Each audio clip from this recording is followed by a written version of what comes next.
ሰላም ጸጋ ነኝ ከካናዳ። ይሄ ሁለተኛ ቪዲዮዬ ነው። ዛሬ ማውራት የምፈልገው ባጭሩ ስለ ኦቲዝም ወይም ደግሞ ልዩ ፍላጎት ምንድን ነው የሚለውን ነው። የ9 ዓመት ልዩ ፍላጎት ያለው ወይም አውቲዝም ዲያግኖስ ያለው ልጅ አለኝ። ወንድ ነው።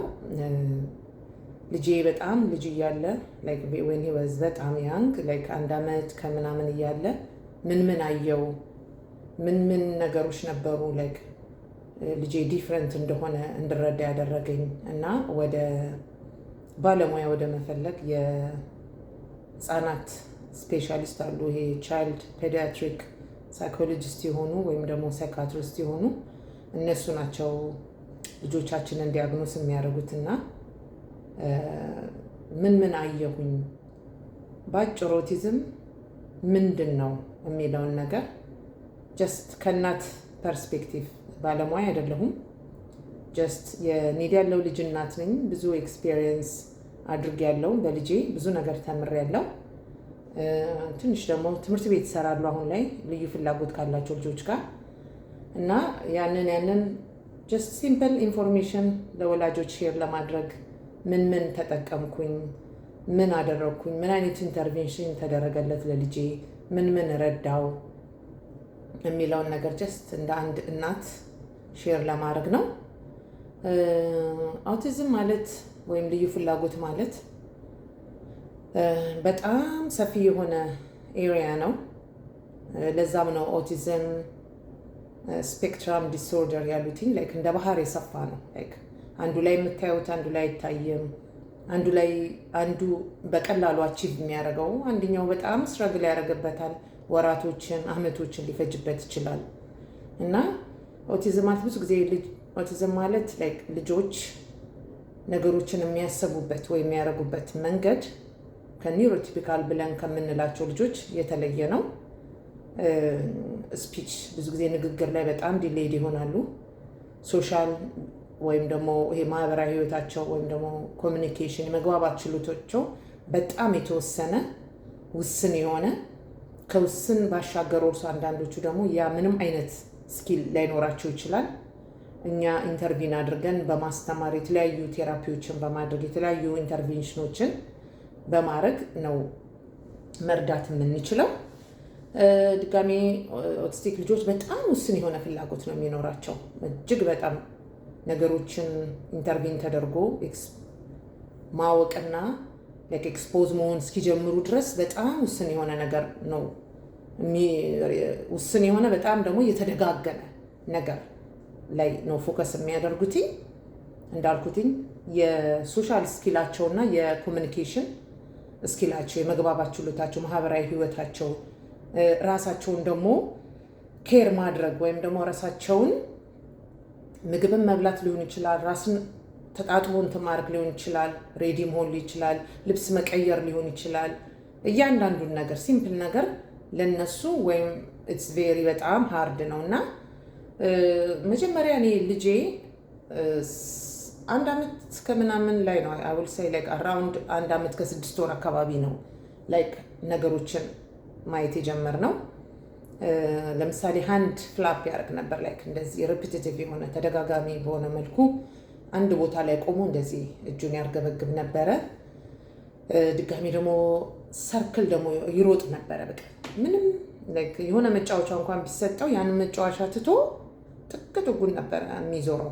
ምንም ከዛ መጫወቻ ጋር እንደሌላ ልጆች ምንም ኢንተረስት አልነበረውም እና ዙሪያውን ነበር የሚዞረው። እና ሌላ ደግሞ ቮካል ስቲሚንግ ነበረው። ቮካል ስቲሚንግ ማለት ምንም ቃላት ስለሌለው እያለ እንደዚህ ሃንድ ፍላፕ እያደረገ እየዘለለ ስቲም ያደርግ ነበረ። ሌላ ደግሞ ቨርባል አልነበረም። የሚፈልገውን ነገር እጄን ነበር እየጎተተ የሚወስደኝ። ሳላቅለት ቀር ደግሞ በጣም ዲስሬጉሌት ያደርግ ነበር ወይም ደግሞ ያለቅስ ይንፈራፈር ነበረ። ሌላ ደግሞ ሌሊቱ ሙሉ መተኛት አይችልም። በቃ ይነሳል፣ ብዙ ጊዜ ተደጋግሞ ይነሳል፣ ሆዱን እንዲቁነጠነጣል። የሆነ ነገር እንደሚረብሸው አውቃለሁ፣ ግን ምን እንደሆነ አላውቅም። አንዳንዴ ሮቦት ይመስለኝ ነበር በወቅቱ። ላይክ በኋላ ላይ ምን እንደሆነ ከመረዳቴ በፊት ርቦት ይመስለኛል። ከዛ በሌሊት ነው ደግሞ የሚነሳው።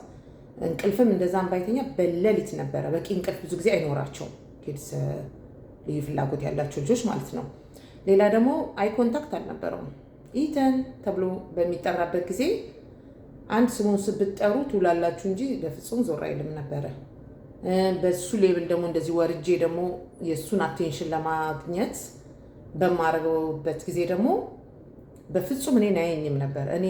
እኔን ይቀርና ስሩ በእኔ አልፎ ወይ ወደዚህ ነው የሚያየው ወይ ወደዚህ ነው የሚያየው ወይ ወደዛ ነው የሚያየው። ምንም አይነት ላይ አይ ኮንታክት የሚባል ነገር አልነበረውም። ሌላ ደግሞ ፒኪ ኢተር ነበረ። የሚቀርብለትን ነገር ሁሉ አይበላም። ወይ 3-4 ነገር አራትም አይደለም አሁን 3 ነገር ነው የሚበላው። ለሰውነቱ ምንም አይጠቅም ማለት ነው። ዝም ብሎ ሲሪያል ይሆናል፣ ክራከር ነገር ሊሆን ይችላል፣ እንደ ኦትሜል ነገሮች ሊሆን ይችላሉ። እና ለአዲስ ምግብ ምንም አይነት ፍላጎት አልነበረውም። ቬጂቴብል ነገሮች አትክልቶችን አይበላም፣ ፍሩትን አይበላም ነበር። ብዙም ኢንተረስት አለ። በጣም ፒኪ ኢተር ነበረ። ሌላው ደግሞ እኛን አያውቀንም ነበረ። ላይክ ያው እዛው እኔም አባቱም እህቱም ከተወለደች በኋላ ምንም መኖራችንን ራሱ ብዙም ኖቲስ አያደርግም ነበረ። በቃ ምንም ላይክ አብረን እንኖራለን ግን ምንም ሳያውቅ አይነት ሳይረዳ አይነት ነገር እና ሌላ ደግሞ በጣም የተደጋገመ ባህሪ ሪፒቲቲቭ የሚባለው ባህሪ ነበረው። ነገሮችን መደርደር፣ ቶዮችን በቁመታቸው ወይ ደግሞ በሳይዛቸው መደርደር፣ ወይም ደግሞ ይሄ አሻንጉሊቶችን ለምሳሌ መኪና ይዝና ጎማው እንዲህ ሲሽከረከር እሱን ማየት ነበረ በጣም የሚያስደስተው። የተደጋገመ ነገርና ቁጥር በጣም ይወድ ነበር። ዝም ብሎ ቁጥር ኦብሰስድ ነበረ። ምንም አይነት ንግግር ሳይጀምር ቁጥር ያውቃል። ምን ያውቃል? ቁጥር ሲያይ በቃ ቁጥር ነው የሚከተለው። በታርጋ ቁጥሮች በጣም ኦብሰስድ ነበረ። ወይም ደግሞ ትራፊክ ላይት ላይ ቁጥር ካውንት ሲያደርግ እንደዚያ ነገር ኦብሰስድ ነበርና የሆነ መደርደር በጣም የተደጋገሙ ባህሪዎች ነበር የነበሩትኝና ይህንን ኦብዘርቭ ስናደርግ ያው ከፋሚሊ ማነው ፔዲያትሪክ ዶክተሩ ጋር ተነጋግረን ለፈርዘር አሰስመንት ወይም ደግሞ ለበለጠ ደግሞ ባለሙያ ይህንን ነገር ዲያግኖስ የሚያደርግ ራሱን የቻለ አካል አለና ለዛ አፖይንትመንት ይዘን በአመቱ ከ1 ዓመት ከ7 ወር አካባቢ ቀጠሮ ተይዞ ወደ 2 ዓመት ከ9 ወር አካባቢ ኦቲዝም ዲያግኖስ ተደረገ ማለት ነው። ኦቲዝም ስፔክትረም ዲስኦርደር እንዳለው ግን ምን አለን ዶክተሩ፣ ቢኮዝ ዲያግኖስ በሚያደርጉበት ታይም ወደ 2 ሰዓት አካባቢ ቁጭ ብለው ነው ነርሶች አሉ፣ ፔዲያትሪክ ነርሶች አሉ፣ ፕላስ ደግሞ ይሄ ሳይኮሎጂስቱ አለ። የተለያየ አይነት ጨዋታ እያጫወቱ ምንድን ነው የሚለውን ነገር ስቲል ኦቲዝም ዲስኦርደር ቢሆንም አንዳንድ ልጆች አብሮ ለርኒንግ ዲስአቢሊቲም ዲያግኖስ ይደረጋል። ምናምን ተያያዥነት ያላቸው ነገሮች ብዙ አሉና ሂዝ ኢን ዘ ስፔክትረም አለን። እዛ ኦቲዝም ዲስኦርደር ውስጥ ነው ያለው። ግን ዊ ዶንት ቲንክ ለርኒንግ ዲስአቢሊቲ ያለው አይመስለንም። ቢኮዝ በምንጫወትበት ጊዜ ነገሮችን የሆነ ቶሎ ይዞ መልሶ የማድረግ ፍላጎት ነገር አለው። ላይክ አስታውሶ የማድረግ ነገርና ቀድማችሁ ኢንተርቪን ካረጋችሁ ወደ ስኩል ገብቶ ስፒች ቴራፒ፣ ኦኩፔሽናል ቴራፒ፣ ቢሄቪየር ቴራፒ፣ ኢቨን ፊዲንግ በፉድ ራሱ ኤክስፖዠር ቴራፒ ተብሎ ትምህርት ቤት ገባ። ከዛ ነው የኛ ጆርኒ የጀመረው። ትምህርት ቤት ብቻ ሳይሆን እንደ ወላጅ ደግሞ በምግብም በተለያዩ ነገሮች ኢንተርቪን አድርገናል። አሁን ልጄ ብዙ ነገሮችን አቺቭ አድርጓል እና ለሌላ ወላጆች የኔን ጆርኒ በተለይ በጣም ያንግ ልጆች ያላችሁ ቀድማችሁ ኢንተርቪን ካደረጋችሁ ልጆቻችሁ በጣም ፕሮግረስ ያደርጋሉ፣ ያስደምሟቸዋል። እና በሚቀጥለው ቪዲዮ ዲስከስ ማድረግ የምፈልገው የመጀመሪያ ኢንተርቬንሽን ምንድን ነበር ያደረግኩትኝ ላይክ ከስፒች ቴራፒ ከኦኩፔሽናል ቴራፒ እንዳልኩት እነዚህ ሁሉ ቴራፒ ላይክ በስኩል ኦር ደግሞ ገቨርንመንት በሚሰጠው ኢንተርቬንሽን ከዛ ባሻገር ምንድን ያደረግኩትኝ እንደ ወላጅ ምንድን ያደረግኩት የሚለውን ነገር ዲስከስ ማድረግ እፈልጋለሁኝ። ከጠቀማችሁ እናንተም ተመሳሳይ ስቴፕ እንትን ብላችሁ ምንም አይነት ነገር ኢንተርቬንሽን ያልጀመራችሁ ደርዘ ብዙ ወይ ያለ ልጆቻችን በጣም ኬፔብል ናቸው፣ ይችላሉ፣ ግን በጣም ደግሞ እርዳታ ያስፈልጋቸዋል። ኔክስት ቪዲዮ እንገናኛለን። ሰላም ሁኑልኝ።